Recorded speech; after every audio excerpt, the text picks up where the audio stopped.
Salam Indonesia, salam Nusantara dari Sabang sampai Merauke, dari Miangas sampai Pulau Rote. Mantaplah iman kita, mantaplah kasih kita, mantaplah pengharapan kita tentunya dalam Yesus Kristus yang menjadi Tuhan dan Juru Selamat kita. Jangan katakan bahwa Yesus itu bukan Tuhan. Jangan katakan bahwa Yesus itu bukan Juru Selamat. Di luar sana biarkan mereka berkata, tapi kita sebagai orang-orang yang percaya kepada Tuhan, Dia adalah Juru Selamat kita. Dia adalah Tuhan kita yang telah menebus dan menyelamatkan kita. Haleluya, mantap! Jadi kita masih dalam seri di mana Tuhan dasarnya perkataan Tuhan. Tadi pagi saya tetap masih mengatakan makari ya. Sore ini juga saya mau katakan makari, diberkati dan bahagia. Saya ingin mengatakan ini dalam beberapa waktu ke depan, makari. Makari, diberkati bahagia, haleluya. Nah, untuk itu sebelumnya kita mari berdoa. Terima kasih Tuhan, kalaupun kadang-kala kami berduka cita oleh karena hal-hal yang kami lakukan di luar kehendak kami. Tapi ampuni kami, sehingga kami tetap layak di hadapan Bapa di surga. Dalam nama Yesus, haleluya. Amin. Nah, saya akan bacakan ayat yang keempat. Makari pen dundes oti apti parak liti sonde ya. Tai itu dibaca D ya, D tak I ya, T jadi E. Nah, puji nama Tuhan. Jadi jangan kita bahagia kalau kita melakukan sesuatu yang tidak menyenangkan, tapi berduka citalah.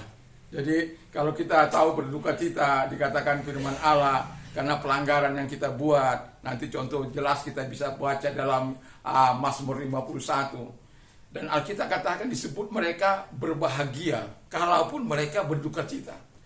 Tapi karena mereka mengakui segala pelanggaran yang di hadapan yang telah mereka lakukan kepada sesama, kepada orang-orang dekat kita atau kepada Tuhan. Nggak ada kita ketika melakukan dosa, haleluya, terkecuali orang-orang munafik. Tapi kalau kita orang yang lurus di hadapan Allah, orang yang betul-betul menyerahkan diri kepada Allah ketika melakukan kesalahan pun dan marah pun, ya marah aja itu berduka cita kita. Akhirnya kita bilang, Tuhan ampuni saya. Ya, jadi sebagai orang yang percaya dikatakan, disebut Alkitab, di mereka juga adalah orang-orang yang makari, orang-orang yang diberkati dan orang-orang yang bahagia kalau mereka mau mengaku. Tapi kalau mereka tidak mau mengaku, tidak mau berduka cita, ya, blessed are those who mourn, for they shall be comforted. Diberkatilah orang yang berduka cita, karena mereka akan dihibur. Jadi kita bisa melihat bagaimana Tuhan menghibur kita. Kalau Anda nanti baca dalam Yesaya 61 ayat 1 dan 2, bagaimana Tuhan itu dekat, itu adalah nubuatan tentang Yesus Kristus. Bagaimana Tuhan akan melepaskan kita dari keterikatan, dari ketermelungan, melepaskan dari tawanan, dari kesengsaraan apa saja, kesengsaraan dosa, kesengsaraan hal-hal yang ditimbulkan oleh kuasa kegelapan. Yesus datang untuk membebaskan. Itu sebabnya dikatakan, kalau engkau berduka cita karena segala dosa dan pelanggaranmu, itu disebut engkau berbahagia. Dan upah dari segala apa yang dikatakan oleh firman Allah itu dikatakan dengan jelas bahwa engkau mendapatkan upah juga di situ. Saya suka membahas ini nanti sampai beberapa hari ke depan. Kenapa? Bagaimana enggak? Karena kita disebut orang-orang udah melakukan kesalahan tapi dihibur oleh Tuhan. Saya akan baca dulu dalam 2 Korintus 1 ya, 2 Korintus 1. Ini tadi sudah saya tapi dia 2 Korintus 1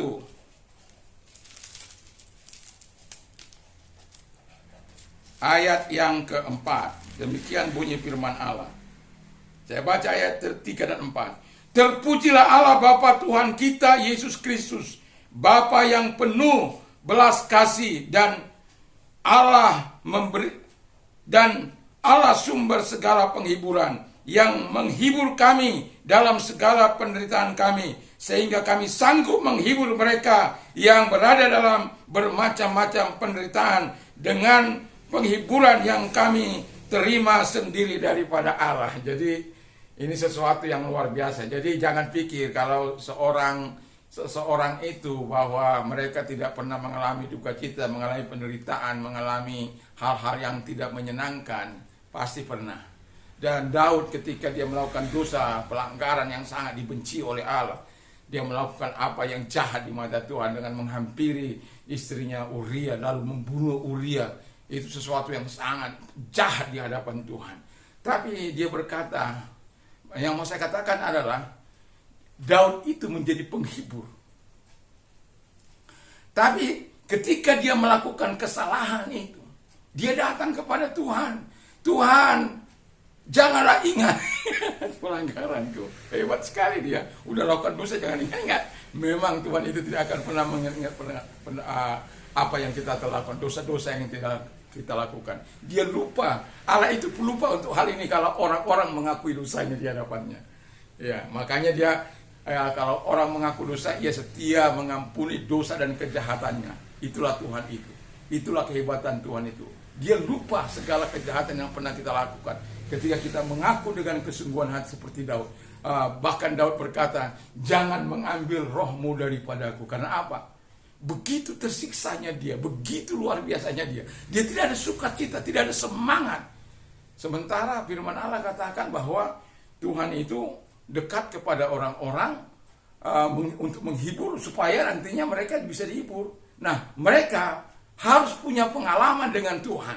Tidak mungkin kau bisa memberikan penghiburan yang kuat kepada orang lain sementara engkau sendiri nggak pernah dihibur oleh Tuhan. Nggak mungkin. Nggak mungkin kau dengan mantap mengatakan bahwa Yesus itu adalah sumber kekuatanku, bahwa Yesus itu adalah sumber pengampunan ketika engkau tidak merasa diampuni. Karena engkau sudah mengampuni, maka kita bisa mengampuni. Dan kita bisa bercerita untuk menghibur orang yang tinggal di dalam dosa, yang tinggal dalam kebejatan, yang tinggal dalam kejahatan. Mereka disebut orang-orang yang berbahagia dan diberkati kalau mereka berduka cita atas dosa dan pelanggaran mereka. Dan sesudah itu apa yang terjadi? Tuhan hiburkan. Haleluya. Jadi jangan pernah menganggap sepi kasih karunia Tuhan itu. Jangan pernah anggap sepi penghiburan Tuhan itu. Catatannya hanya mudah. Berbahagialah engkau, bersukacitalah engkau, diberkatilah engkau. Jadi diberkatilah mereka yang berduka cita. Duka cita itu menandakan hati kita hancur di hadapan Allah. Tadi pagi saya katakan orang yang hancur, orang yang remuk sangat dekat dengan Tuhan. Itu sebabnya dia diberi semangat, diberi kekuatan untuk bangkit. Sebagaimana Yesaya 57 ayat 1 dan 2 itu.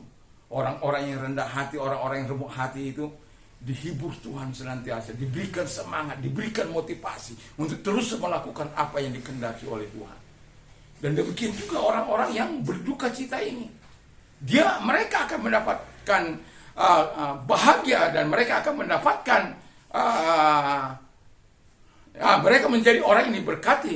Tapi seperti yang saya katakan, mereka harus tetap mengakui segala dosa dan pelanggaran, dan hati mereka berduka cita oleh karena apa yang mereka perbuat telah menyakiti mungkin sesama, mungkin Tuhan dan lain sebagainya. Tuhan tahu hati kita, Tuhan tahu hidup kita, dan Tuhan tidak pernah dapat ditipu. The eyes of the Lord are in every place, beholding the wicked and the good. Mata Tuhan ada di segala tempat untuk melihat orang-orang yang berbuat baik atau berbuat jahat. Jadi mari kita sebagai orang yang percaya, gantungkan diri sepenuhnya. Kalau engkau mau disebut makari.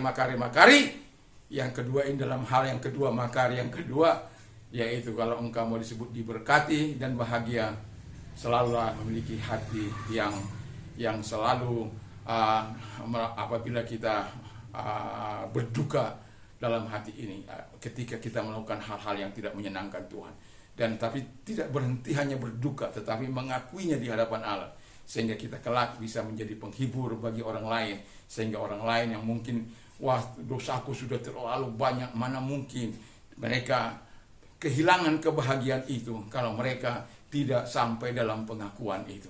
Seperti Daud sampai kepada pengakuan itu, Tuhan lepaskan, bahkan Tuhan berkata bahwa dia adalah orang yang sesuai dengan hatinya Tuhan. Wow, saya kagum. Saya ingin meniru, bukan dalam hal yang negatif, bukan.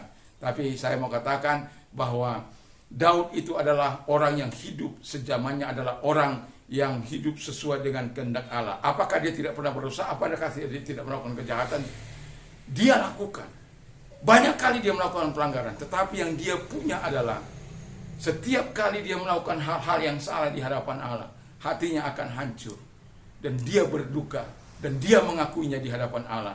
Dan itulah sebabnya dia disebut berbahagia, dan bahkan menjadi biji matanya Allah. Siapa yang dapat mengganggu biji matanya Allah? Tidak seorang pun. Itulah yang dialami Daud, yang dinikmati Daud, diberkati, dan dia hidup bahagia karena kebaikan dan kemurahan Tuhan ada dalam hidupnya. Puji nama Tuhan. Selamat malam, selamat kita beristirahat, tentunya bersama dengan Tuhan. Dan saya mau katakan damai sejahtera daripada Allah yang melampaui segala akal akan memelihara hati dan pikiran kita. Mantap, mantap, mantap!